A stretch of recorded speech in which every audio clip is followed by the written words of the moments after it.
Hola, ¿qué tal? ¿Cómo estáis? Bienvenidos a un nuevo vídeo contestando vuestras preguntas. Y hoy llevo camiseta de Diario de un Mir, de mi colega Pau. ¡Qué mola!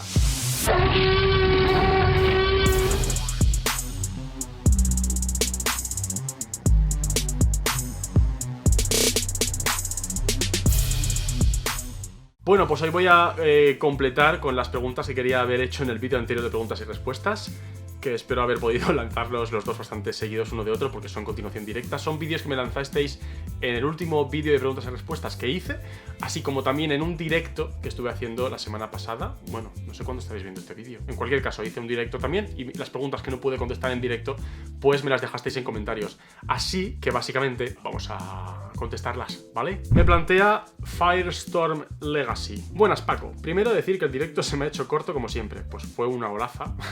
Pero bueno, es que estáis acostumbrados a que haya directos muy largos, creo yo, ¿eh? Porque hay directos por ahí en plataformas de streaming como Twitch que son a veces de 3 o 4 horas. Yo es que los hago cortitos, hoy por hoy. Si queréis que los hagan más largos, yo los hago más largos, pero poco a poco. Primero empecemos a hacer directos de 1 horita y cuando ya funcione mucho y seamos muchos, pues entonces me puedo permitir alargarlo un poco. En cualquier caso, si tuvieses que hacer una ilustración de un dinosaurio del que no se ha conservado el cráneo, ¿qué criterio seguirías para inferir su aspecto a partir de sus parientes cercanos? Bueno, pues básicamente lo que hacemos a la hora de reconstruir cualquier característica de cualquier dinosaurio o animal del que no tenemos todo el esqueleto es fijarnos, como tú has dicho, en sus parientes cercanos y básicamente ser muy conservadores. Gracias al estudio de la anatomía de animales actuales y fósiles, sabemos que dentro de una misma familia, y esto lo vemos muy bien en animales actuales, dentro de un mismo grupo, los animales tienden a parecerse muchísimo, a tener características muy parecidas, a tener, por ejemplo, el mismo número de vértebras en el cuello, a tener un número también parecido de vértebras en la cola, a que sus proporciones de brazos sean parecidas y las características del cráneo también. Dentro de un mismo grupo, digamos que las características anatómicas suelen ser muy parecidas y hay veces que tienes que ser un especialista en ese grupo de animales para poder diferenciar una especie de otra, porque las diferencias son muy tenues y tienes que fijarte en características muy concretas de su anatomía, de sus huesos, o si es en un animal actual, en el resto de su anatomía, tienes que encontrar cosas muy concretas que te estén marcando si es una especie u otra. En dinosaurios y en animales fósiles ocurre exactamente lo mismo. Hay veces que un mismo hueso no tienes manera de saber si es una especie u otra, que están muy cercanamente emparentados, y cuando ves el esqueleto completo o ves muchos más huesos, es cuando puedes decir si es una especie u otra por algunas características muy concretas, como tener una crestita más desarrollada, por las proporciones de anchura, longitud de uno de los huesos, por tener una lámina o no tener una lámina en la vértebra, y por toda la acumulación de estos cambios puedes llegar a decir si es una especie u otra. Pero a grandes rasgos, la característica del bicho, una vez le pusieras, digamos, la carne y la piel, sería muy parecida, el animal sería muy parecido. Entonces, si tengo que reconstruir la cabeza o el cráneo de un dinosaurio y no tengo cráneo de esa especie en concreto, tenemos solo lo que llamamos el esqueleto postcraneal, me fijaría en sus parientes más cercanos y haría básicamente el cráneo como el pariente más cercano que tenga. Normalmente, cuanto más relacionados están dos animales, más características tienen en común y es más probable, por pura probabilidad, que el resto de características también sean muy parecidas. De manera que me fijaría en el pariente más cercano, aquel con el que tiene más características en común, y le haría el cráneo como a este.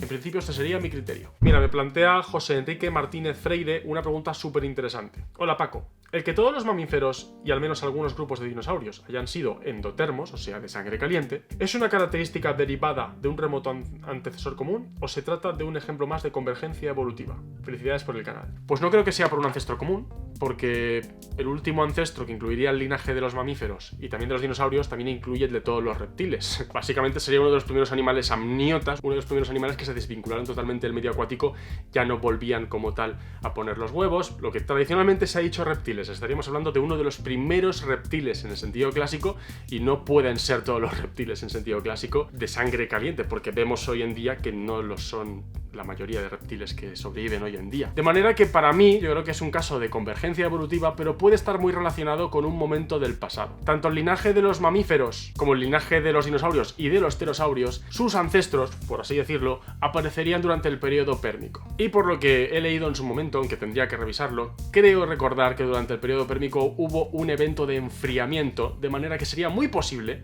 que estos animales de alguna manera salieran adelante por el hecho de tener más fácil su regulación de temperatura, regularan mejor su temperatura interna y pues fueran dos linajes exitosos. De hecho, en el Pérmico abundaron mucho lo que tradicionalmente hemos llamado los reptiles mamiferoides, y se podría llegar a inferir que estos animales ya tendrían cierta tendencia a ser endotérmicos, y de hecho muchos de ellos ya tenían algo parecido a pelos. Del mismo modo que el linaje de los dinosaurios también desarrolló estas protoplumas. De manera que es posible que tengan un mismo origen en unas mismas condiciones, pero no un mismo origen en el sentido de un ancestro común, porque debería incluir a todos sus descendientes, tener un ancestro común con esa característica. Y sería muy raro que justo todos los reptiles actuales perdieran la característica de la sangre caliente y que nada más independizarse del medio acuático totalmente, ya los animales la obtuvieran, ¿no? Yo creo que esa sería la explicación más plausible, que fuese algo en paralelo, pero que justo hay un episodio en la historia de la Tierra donde aparecen estos dos linajes que tendría sentido que estas características, tanto ser endotermos como el hecho de tener derivados tegumentarios, estructuras en la piel que les pudieran ayudar a protegerse del frío, digamos que estas características podrían haber aparecido en este momento por esa causa. Pero, ya te digo, en dos linajes diferentes. Me pregunta Foronda Soria Aaron Osvaldo. Yo quisiera saber cómo se determina dónde excavar. Quiero decir, ¿cómo sabe uno que en un terreno puede haber un fósil cuando no lo ha descubierto nadie? Bueno, la primera es que no excavamos si no hay fósil. No empezamos a excavar y el fósil aparece. El fósil tiene que estar aflorando. Nosotros no empezamos una excavación si el fósil, los huesos, los caparazones, lo que sea, no están ya aflorando. Básicamente lo primero que se hace en una excavación es una recogida de superficie de los fósiles, y solo si siguen apareciendo dentro de la tierra, dentro de la roca, seguimos hurgando. No vamos a estar moviendo tierra y desperdiciando esa energía y esos recursos sin necesidad. Y solo acudimos a estos lugares porque sabemos más o menos la edad que pueden tener las rocas que afloran allí y el tipo de roca que son. Gracias a que tenemos mapas geológicos que documentan toda la superficie terrestre de muchos países para poder tener bien localizados los yacimientos minerales que se usan comercialmente o industrialmente, gracias a esta especie de mapeo completo de los afloramientos, tenemos una idea aproximada de cuál es el tipo de roca y la edad de este tipo de roca que aflora en cada sitio, y podemos ir a sitios donde haya rocas de cierta edad esperando encontrar fósiles de esa edad, y además que sean tipos de rocas formados en condiciones en las que nos interese. Si queremos buscar caparazones de animales invertebrados marinos del Cretácico, podemos ir a rocas que están datadas como cretácicas y que además estén formadas en condiciones marinas. De esta manera podemos llegar a afinar un poco la búsqueda de yacimientos, pero ya te digo, nadie excava hasta que no hay un hueso o un fósil como tal asomándose y sabemos que hay allí como tal fósiles. Nadie excava y luego aparecen.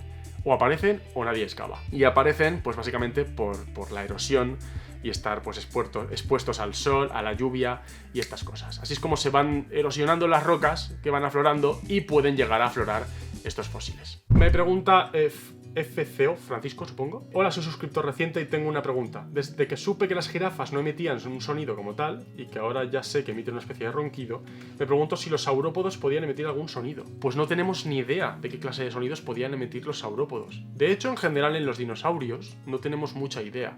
Hay ciertos estudios acerca de las cámaras de resonancia de hadrosaurios, de los que tienen cresta, de los lambeosaurinos, tipo Parasaurolophus, estos hadrosaurios que tienen crestas, que tienen cámaras conectadas con sus fosas nasales, de manera que podían emitir alguna especie de sonidos. Podían, pero igual no lo hacían, no podemos saberlo con ciencia cierta. Pero quitando este caso, y quitando el caso de que los más cercanamente emparentados con las aves nos imaginamos que podían haber hecho alguna especie de sonido como los que emiten las aves, quitando eso no tenemos ni idea del tipo de rugidos, de sonidos, de bramidos, de ronquidos, no tenemos ni idea de qué tipo de sonidos podían hacer los dinosaurios. Nos hemos familiarizado mucho a oírles en las películas y hasta asociamos, por ejemplo, el rugido del tiranosaurio de Parque Jurásico con un tiranosaurio, pero no tenemos ni idea de qué clase de sonidos harían. Gracias a que podemos estudiar también su cerebro, o el hueco que ocupaba su cerebro en su cráneo, y su oído interno, se están haciendo estudios acerca de qué frecuencias podían llegar a escuchar estos dinosaurios, y eso nos da cierta información acerca de cuáles podían ellos mismos emitir, pero no nos dice exactamente qué tipo de sonido emitirían. Así que ya te digo, no tenemos ni idea. En serio, estamos muy verdes en ese tema. Y voy a contestar la última y me voy a preparar la comida, que es hora de comer. ¿Cómo te quedas? Javid me pregunta: hola Pacozoico, mi pregunta es ¿cuáles son los descendientes actuales de las diferentes especies de dinosaurios que habitaron la Tierra hace 65 millones de años? Pues básicamente los únicos dinosaurios que nos quedan, los únicos dinosaurios que sobrevivieron y que dejaron descendencia como tal después de la gran extinción, que por cierto os dejo aquí el último vídeo que hice acerca de la gran extinción en masa, porque el año pasado tuvimos la suerte de que se publicaron un montón de investigaciones acerca de cómo fue esta gran extinción y tenemos muchos datos bastante frescos del año pasado. Pues los únicos descendientes, los únicos dinosaurios que sobrevivieron a esta extinción y sus últimos descendientes, sus únicos descendientes son las aves, y todas las aves descienden de aves que ya había a finales del Cretácico. Digamos que los únicos dinosaurios que sobrevivieron como tal a finales del Cretácico ya eran aves. De hecho, las aves aparecen más o menos a finales del Jurásico o a mediados del Jurásico,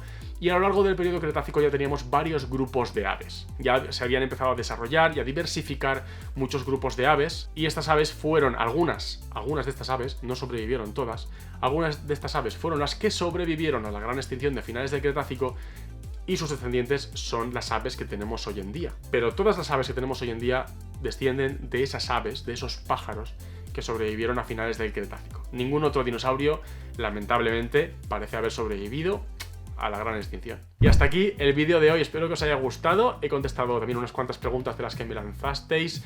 Si una vez más no he llegado a contestar la tuya, igual toca otro día, llego a ella, por si acaso insiste y déjamela aquí abajo en comentarios, ¿vale? Y nada, muchísimas gracias. Recordaros que podéis seguir, por favor, comentando mucho mis vídeos y compartiéndolos y hablando un montón también en la ventana de comunidad para apoyar mi canal. Y si os lo podéis permitir, también tenéis activada la opción de uniros como miembros del canal y desbloquear, por ejemplo, una serie de emojis exclusivos. Recordad darle a suscribirse, a la campanita. Muchas gracias y nos vemos en un nuevo vídeo. ¡Hasta luego!